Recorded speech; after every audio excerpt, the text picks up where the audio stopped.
Everyone, আমি দেবজানি। আজকে নিয়ে এসেছি অন্যরকম একটি ভিডিও। তা চলো দেখা যাক। ক্লাস 6 এর দ্বিতীয় পর্যায়ে পরীক্ষা হবে জল স্থল বাতাস।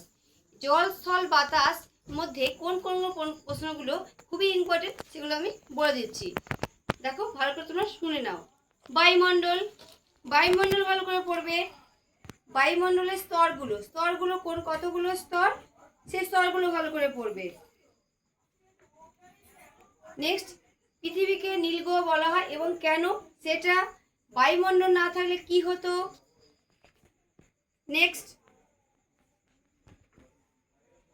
জলচক্র খুব ভালো করে পড়বে। তার মধ্যে একটা প্রশ্ন আছে প্যানেজিয়া, প্যান্থালসা এবং জলকণা এবং জলচক্রটা খুবই গুরুত্বপূর্ণ।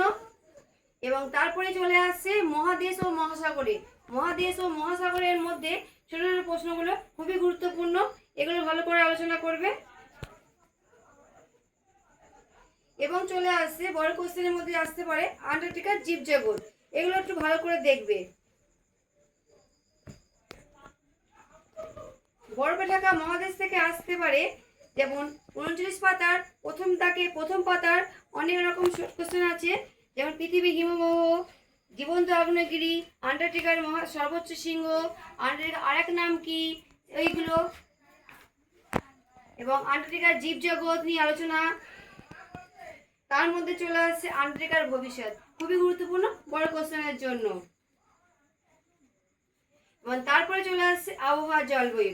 আবহাওয়া জলবায়ুর মধ্যে কি, যেমন পার্থক্য, আবহাওয়া ও জলবায়ুর মধ্যে পার্থক্য, ক্রান্তীয় জলবায়ু 2 নম্বরের জন্য। এবং তার মধ্যে চলে আসছে জলবায়ু কাকে বলে, আবহাওয়া কাকে বলে, এগুলো কিন্তু 1 নম্বরের জন্য। তারপরে চলে আসছে ছোট কোশ্চেন এমসিকিউ, যেমন বায়ুমণ্ডল উষ্ণতা মাপার জন্য কোন যন্ত্র ব্যবহার করা হয়, এগুলো আগে ভিডিওতে আমি দিয়ে দিয়েছিলাম।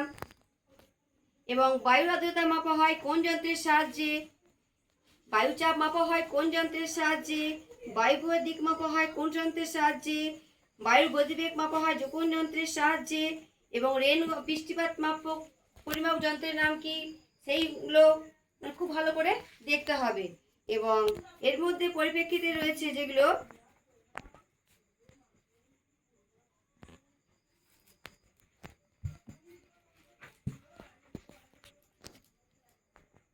আঞ্চলিকটা, এবং খুব ভালো করে দেখবে।